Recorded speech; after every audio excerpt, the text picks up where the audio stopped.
లహరి దా.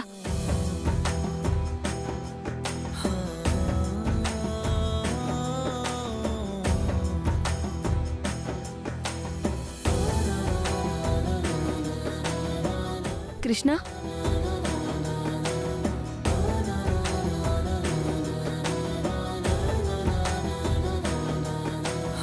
అసలు నీకు బుద్ధుందా?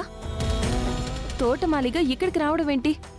అసలు నా కోసం నువ్వెందుకు వచ్చినట్టు? నేను నీకు ఏం అవుతాను? అదేంటి సత్య, నువ్వు నా భార్యవి కదా, నీకేం కాకుండా చూసుకోవాల్సింది నేనే కదా. నేను రాకపోతే ఇంకెవరు వస్తారు? కృష్ణ, నాకు మెంటల్ తెప్పించుకు. నువ్వు నీ భార్య భార్య అని చెప్పి నన్ను విసిగించుకు. నేను నీ భార్యని కాదని ఇంతకు ముందు నీకు ఎన్నోసార్లు చెప్పాను. సరేలే. సరే పాపా, రా.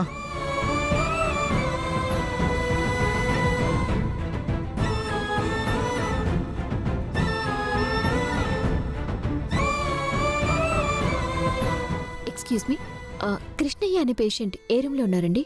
జస్ట్ మినిట్, చెక్ చేస్తానండి.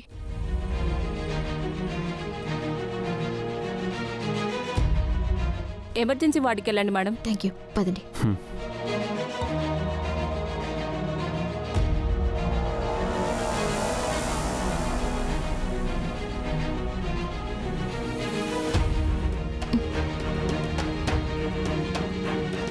సర్లే, నువ్వు రెస్ట్ తీసుకో కృష్ణ. నువ్వు ఎంత తొందరగా ఆ ఇంట్లోంచి వెళ్ళిపోతే అంత మంచిది నీకు. దయచేసి నేను చెప్పేది విను. నేను ఆ పని పూర్తవ్వగానే అక్కడి నుంచి వచ్చేస్తాను.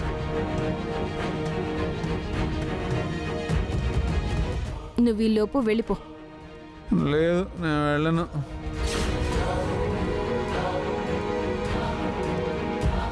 నువ్వు వచ్చే వరకు నేను అక్కడే ఉంటాను. ఏం జరిగినా పర్వాలేదు. అబ్బా, నీకెలా చెప్పాలి కృష్ణ? చెప్తే నీకు అర్థం కాదా? ఎందుకు అర్థం చేసుకో? నువ్వు వెళ్ళి ఈ టాబ్లెట్స్ తీసుకురా. సరే.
కిష్టయ్య,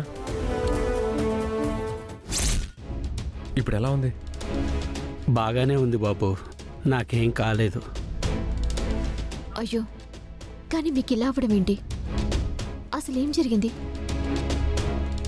తిన్నాన్నం అరగలేదేమో, దానివల్ల అస్వస్థకు గురయ్యాను.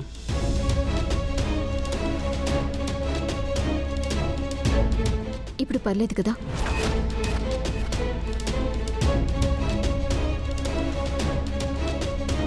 పర్లేదమ్మా. ఖర్చుల గురించి మీరేం భయపడకండి, అంతా మేము చూసుకుంటాం.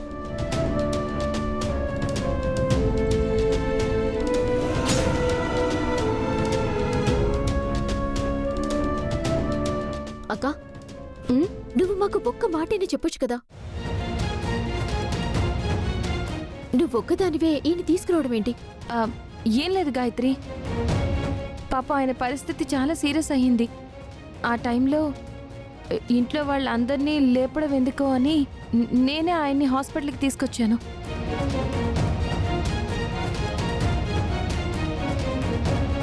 మంచి పని చేసావు వదిన. పాపం వయసులో పెద్ద ఆయన, మనం కాకపోతే ఇంకెవరు చూసుకుంటారు?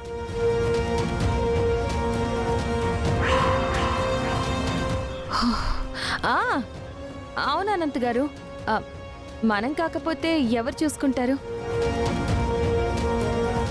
ఇప్పుడు తనకి బానే ఉంది.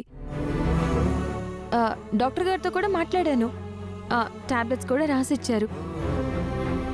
ఇప్పుడే డిశ్చార్జ్ చేస్తానని అంటున్నారు. మీరు వెళ్ళి మీ పని చూసుకోండి. లేదక్క, నేను కూడా ఇక్కడే ఉంటాను. అయ్యో పర్లేదు గాయత్రి, ఆయన డిశ్చార్జ్ అయిపోతారు. మీకు ఆఫీస్లో కూడా పనులుంటాయి కదా, వెళ్ళండి. సరే వదిన, ఉమ్. పద గాయత్రి. మేము వెళ్తాము. అలాగే అమ్మా.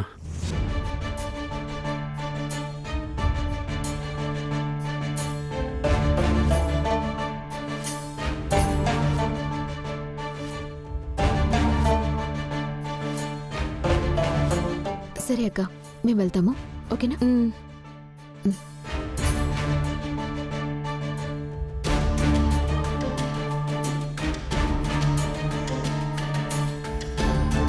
బాగా మేనేజ్ చేశాను కదా. బానే మేనేజ్ చేసావు. కొద్దిగా ఉంటే ఇద్దరం దొరికిపోయేవాళ్ళం. బాబు, నీకు దండం పెడతాను, దయచేసి ఈ నటనలు మానేసి నాకు దూరంగా వెళ్ళిపో. లేదు, నేను వెళ్ళను. నువ్వు ఇంటికి వస్తేనే నేను నీతో పాటు వస్తాను, లేదంటే ఇక్కడే ఉంటాను. బాబాయ్ నేను చెప్పిన వెంటనే నాలాగా వచ్చి పడుకున్నాడు. ఏయ్, నీకొద్దన్ను ఆ బాబాయ్ కొద్దన్ను. నీతో ఇంకెన్ని సమస్యలు ఎదుర్కోవాలో ఏంటో.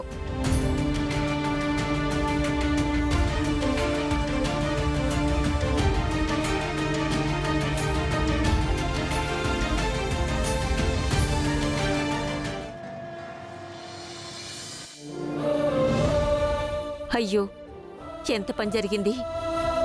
అయినా ఉన్నట్టుండి నురగలు కక్కుకోవడం ఏంటి? నీకింతకు ముందు ఏమైనా ఆరోగ్య సమస్యలున్నాయా? లేదండి, భోజనం చేసిన తర్వాతే అలా అయింది.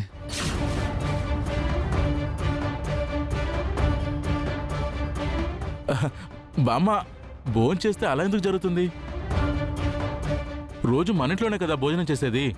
బయట ఏం తిన్నాడో ఏంటో. వయసు పెరుగుతుంది కదా.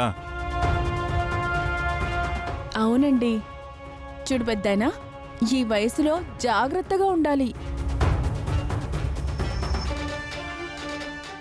ఏది పడితే అది తింటే ఆరోగ్యానికి మంచిది కాదు. లేదు, నేను బయట ఏం తినలేదు, ఇంటి దగ్గరే తిన్నాను. అవును, నేనే కదా ఫుడ్ తీసుకెళ్ళాను. డాక్టర్ గారు ఫుడ్ పాయిజన్ అయిందని చెప్పారు. అంటే ఓహో, వీళ్ళు గాని ఏమైనా చేసుంటారా? కృష్ణ ఫణి వీడియోని బామ్మకి చూపించడం వల్ల వీళ్ళేం ప్లాన్ చేయలేదు కదా. సరిగ్గా ప్లాన్ చేయడం కూడా చేత కాదు. నువ్వు ఆపుతావా? మొత్తానికి గండం నుండి బయటపడ్డాం కదా, నువ్వు కమ్గా ఉండవు.